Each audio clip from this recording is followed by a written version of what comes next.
Саламатсыздарбы, Кыргызстан телеканалын көрүүчүлөрү, эфирде 20 августка алынган жаңылыктардын түшкү топтому. Аны мен Асель Болотбекова тааныштырам. Өлкө башчы Нарын облусуна барды. Күзүндө Кыргызстанда сасык тумоого каршы эмдөө башталат.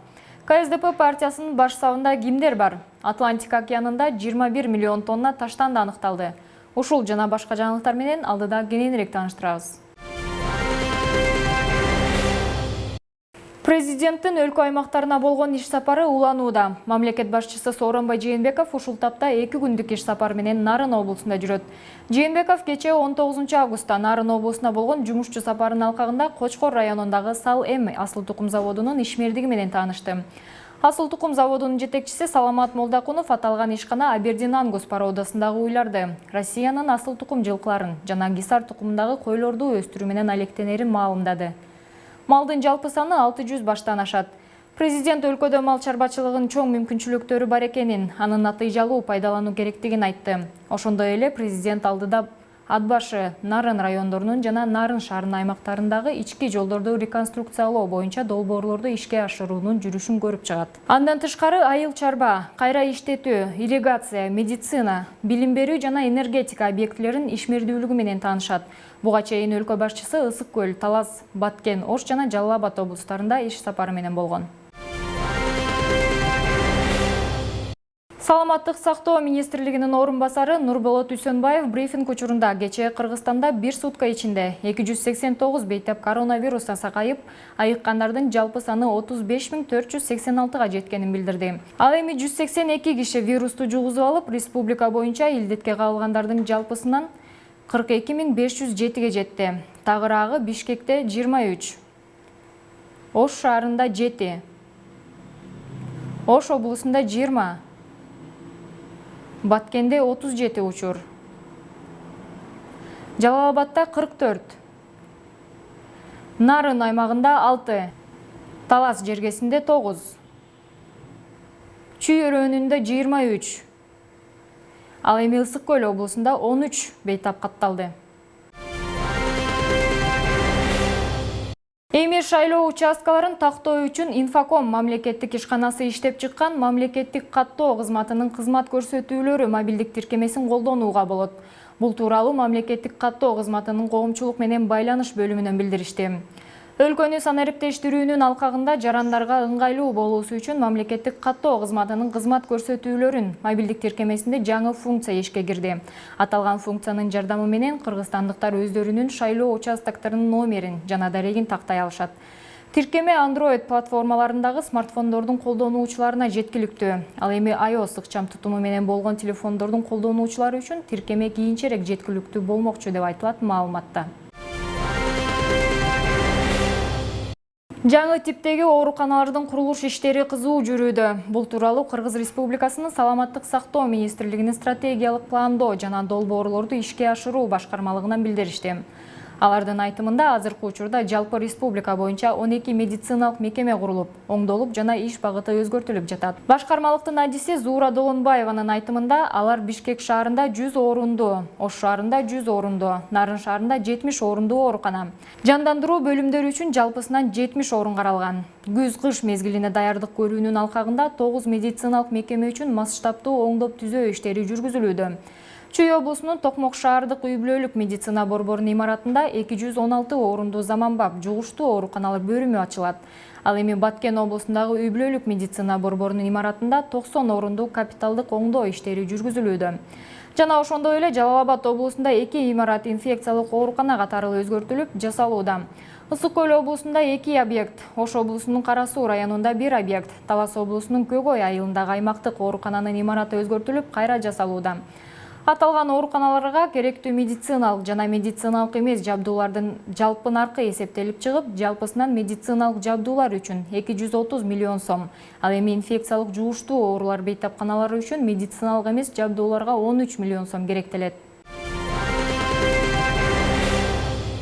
Реформа саясий партиясы шайлоо алдындагы жыйынын өткөрүп программасын жарыялады. Партиянын жогорку кеңештин депутаттыгына талапкерлердин тизмесин аныктоо ачык асман алдында өттү.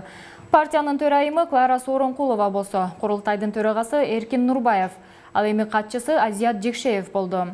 Тизменин башкы жыйырмалыктагы талапкерлери Клара Сооронкулова, Мирбек Маматкасымов, Урмат Жаңыбаев, Манас Саматов, Эсен Рыспеков, Рита Карасартова, Тилек Ахматов, Эрулан Кокулов, Назгүл Шакекова, Кыялбек Калбаев, Гүлгакы Мамасалиева, Эркин Нурбаев, Азият Жекшеев, Елена Воронина, Банур Абдиева, Эмиль Сыдыков, Акылбек Сариев, Чолпан Абдрахманова, Акжолтой Туконов, Сарвар Салимов тизмеге кошулушкан. Мурдагы президент Алмазбек Атамбаевдин уулу Сейитбек Атамбаев жетектеген Кыргызстан социал-демократтары саясий партиясы 19 августта курултай өткөрүп шайлоо алдындагы программасын талкуулады. Ошондой эле курултайда жогорку кеңештин депутаттыгына талапкерлердин тизмеси түзүлдү. Партия азырынча тизмедеги баштапкы бештиктеги талапкерлери тууралуу гана маалымдоодо. Алар Сейитбек Атамбаев, Темирлан Султанбеков, Кылычбек Султан, Ирина Карамушкина, Нурбек Касымбеков. Белгилүү болгондой, Сейитбек Атамбаев июнь айында Кыргызстан социал-демократтары саясий партиясынын курултайында партиянын лидери болуп шайланган. Анын айтуусунда бул партияны атасы 2008 жылы, эгер 2020 жылы парламенттик шайлоо алдында КСДПга тоскоолдук жаралса, кошумча вариант катары түзгөн. Чоң Азат партиясы тизмесин жарыялап, төрагалыкка Максат Мамытканов дайындалганы маалым болду. Партиянын алдыңкы 10 мүчөсү Максат Мамытканов, Алмакан Бекова, Улан Эсенкожоев, Шамырбек Эрмекбаев, Сыймык Жапыкеев, Анаркүл Султангазиева, Өмүрбек Шаршеналиев, Турат Акимов, Жаркынбек Касымбеков, Марьяна Володина. Экономика министрлиги коронавирус шартында жабыр тарткан ишканаларды колдоо иретинде жеңилдетилген насыялар берилип жатканын эске салат. Белгилей кетсек, Кыргыз өкмөтү ишкерлерге колдоо көрсөтүү үчүн рыноктогу чектен 2-3 эсе арзан кредит берүү чечимин кабыл алган. Каржылоо июль айында башталган. Кредитти туризм, мейманкана жана ресторан кызматын көрсөтүү, дүң чекене соода, жеңил өнөр жайы, текстиль өндүрүшү, кийим, бут кийим, тери жана башка тери буюмдарын өндүрүү, фармацевтика өнөр жайлары, жүк ташуу, транспорттук кызмат көрсөтүү, өндүрүштүк жана кайра иштетүү тармактары ала алат. Кредит алууну каалаган ишкер Кыргыз Республикасынын резиденти, мамлекеттик салык кызматынан жана социалдык фонддон каттоодон өткөн тарап болушу шарт. Кутулуу мөөнөтү 1 жылдан 5 жылга чейин, ал эми жылдык үстөк пайызы 4%дан башталат. Ишкерлер бизнесинин көлөмүнө жараша 150 000 сомдон 30 миллион сомго чейин алса болот. Күз-кыштагы эпидемиялык мезгилге даярдык көрүү максатында Кыргызстанда тендер өткөрүлүп, тумоого каршы 135 000ден ашуун вакцина жеткирүү боюнча келишим түзүлдү. Мындан тышкары тобокелдик топтор үчүн дагы 700 000 доза гриппке каршы вакцина алуу үчүн кошумча өтүнмө даярдалды.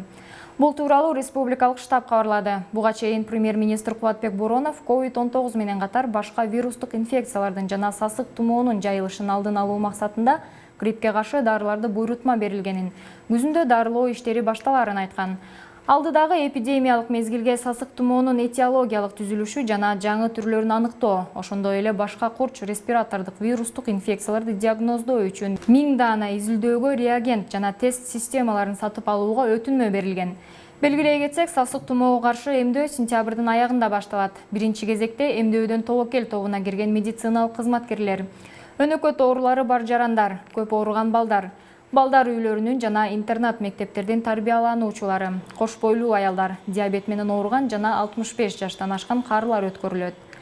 Премьер-министр Боронов буга чейин калктын социалдык аялуу катмары гриппке каршы акысыз эмделерин билдирген. Улуу Британиянын улуттук океанография борборунун адистери Атлантика океанындагы үстүндөгү катмарында 12 миллиондон 21 миллион тоннага чейин таштанды сүзүп жүргөнүн эсептеп чыгышты.